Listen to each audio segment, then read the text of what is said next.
this is just a real quick glimpse to show that these time cycles that we've talked about in relation to these structures, they are quite specific. These were given as far as time frames.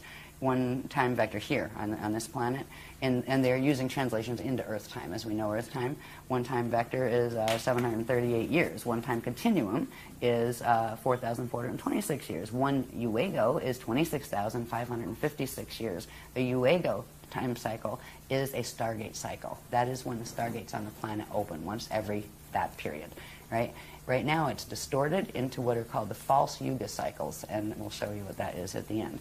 But these go all the way up. There's galactic levels, there's universal levels, and these are the structure of time and how it works, and that yes, you can take it right into, you know, periods of time. It is because we are in a stellar activation cycle right now, and the last one was 26,556 years ago, and it failed. The gates did not open. They had to be shut closed because we got raided.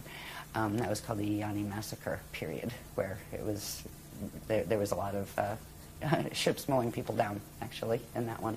Beam ships. And was this, we're not talking about Atlantis here, we're talking prior?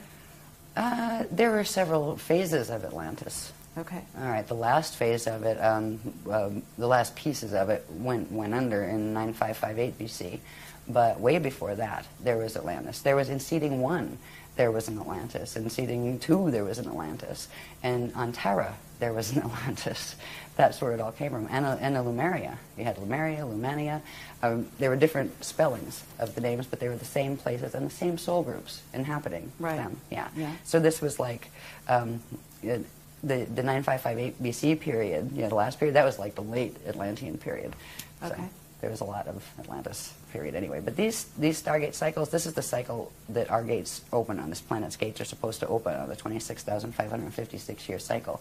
It's now been shortened because of what they're doing to the planetary grids and the Stargates and the Templar to what's called the false Yuga cycles, which is plugged into the precessions of the equinox, which is not natural. And we'll look at what that is about and when that started, because that really came into fore about 13,000 years ago, when a major victory on, and this was an Atlantean drama, a major victory on just, let's say, the dark agenda side had occurred. They created something called the Torah Rift. It is a time rip. And it was, they literally plugged Earth's Templar into this time rift and knew that when it came to the next stellar activation cycle, they would use it to draw Earth in. It's not just Earth they're after. Earth connects still to its corresponding planet, or star actually, in M31 that is called Eartha. There is still a direct energetic link between the gates. They're after M31 as well. So it's much bigger drama than people here realize. They're not just after little Earth. Earth has always been a fighting place because of its connection to the larger universe, and because it was connected as part of what was called the Crystal River Host. That was when, a long, long time ago, 360 billion years ago, when the Milky Way fell out of M31, there was a whole collective of guardian beings from various other, you know, I hate the word ascended just because of the way it's misused down here, of the Adashi Adepts, people who formed a coalition to assist in trying to re-evolve the Milky Way back into its natural position so it could continue as an ascension system. So, excuse me, I'm getting interrupted. They want me to go somewhere else. Okay, I don't know. Sometimes it'll happen. I'll let you see that. I don't have to let you see that, but I did. All right, they're saying go somewhere else for now. We'll come back to that. Okay, anyway. So they don't want me to talk about galactic history yet. Okay.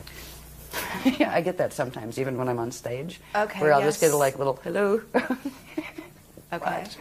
Why are you saying, what is their motivation? And if you want to put this question off till later, we can do that. But what you're saying, they were after Earth. They were after Earth, and they were after it because of its connection with the larger universe. So why? What is their motivation for taking us down, for closing it off and making it a finite system? Right. What is the core objective? Food. They're in a black hole system that has fallen. They're, because of the nature of the physics dynamics involved with creation, the way eternal life creation works, is when a thing falls, it loses its connection to the inflow and backflow of energy from the source consciousness field, which means it gets left with only the quantum it had when it fell. Now, everything is spinning. That takes energy. It uses up its energy, And if it doesn't suction energy off something else, it will implode and go back to space dust return, which is what a system was meant to do. So nobody gets stuck and everybody gets to go home, either as space dust or, whole through ascension, whichever, at least you go home. These groups that have adopted the false creation, they've tried to recreate the creation because they didn't like the consequence their own choices brought to them in relation to the physics reactions to the actions they took. They ended up in a false system, and they wouldn't face the reality that, you can make peace with that. Even if you're in a false system, you can say, well, you know what, that was pretty dumb to get ourselves into that, but we're here and we can handle ourselves with grace. We can still love creation. We can still act in loving ways. They decided instead it would be more interesting to keep themselves alive by using a vampire technology. They're going after it for quantum food, to feed their system. If they can harness this system, literally the entire quantum of energy that is in this system will be drawn into their black hole system, which will give their whole system more life. So they're postponing the inevitable, but they keep using these technologies to do that, and they prey on living systems. But there is a point in time where that backfires, and they're getting very close to that point too. So anyway, that is the core motivation. Okay. It's not that anybody's mad at anybody else or they're fighting over this toy or that toy. This is big. They're fighting over survival, and they feel that they have to kill the living systems in order to have that energy as food, period. And that becomes the most important obsession for them. And it is a twisted thinking. When a being gets that far into de-evolution, where it really has no remorse, they don't have what you'd call emotional bodies like we do anymore. They don't care. They just take. And they don't care about giving. They don't think about that. And they don't want to hear it. You can't rationalize with a certain level of fall consciousness. So that is what we're dealing with. And that is why. It is a very large story. But it's really not very personal story. It's like, don't take it personally. Do you take it personally if you're swimming and a shark rips off your leg? Mm-hmm. It's a shark. Sure. You had a leg. It swam by. I mean, are you going to hate the shark? It's just doing what its instinct moves it to do. And that's kind of like what is happening here. So that's how I've been taught to look at it. And I'm at peace with it. I don't like it, but I'm at peace with it in that regard. But I will stand for the things that, for me, that mean most to me. And I believe in the loving creator God source field, and I believe in being fair to people, and I believe in telling the truth even if it's hard, and I believe in facing the truth even if you'd rather pretend it wasn't there, and dealing with it and taking it forward from there. So anyway, those consciousness don't think like that, but that's what it means for me when I say, we stand in the Christ. That's what it means. It's not fighting with these beings.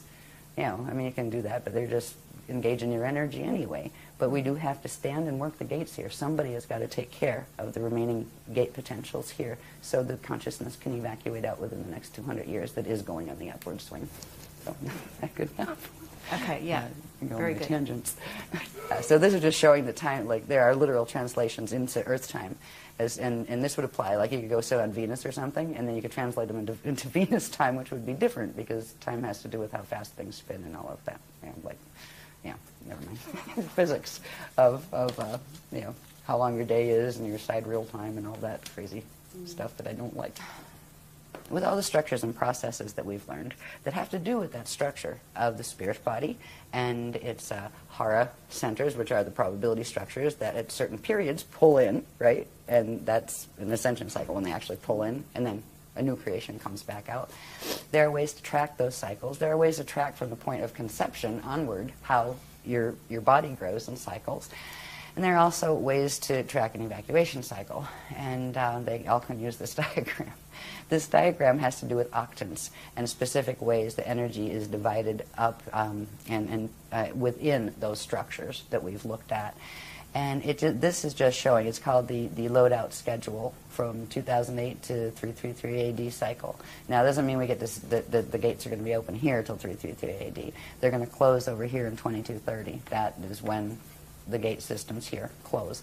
But this is actually showing that, okay, once you get through here, there's certain stages. We made it through what was called the Kalihara celebration. We called it a celebration at the time after certain things happened in 2007. As we moved into 2008, if we did not hit on this planet a certain level of core vibration, we would have gone into fall right there. We would not have been able to hold a host. All the gates would have shut except the fall gates, and we would have all been stuck, and it would have, well, we'd all been extinct in 2012. That was the other side's plan. But we did make the vibration for the Kalihara, which allowed us to pick up into the host, which is called the Crystal River host. This has to do with a stream of energy currents that are coming in from a matrix that I'll show you later on the maps, that are the high level of the Guardian Alliance. They're like the ones that wrote the books originally. They're like the small layers from our matrix. These are massive Messianic beings, and that means they're the eternal life beings, the ones who've gone through the Adashi return cycles, and so they're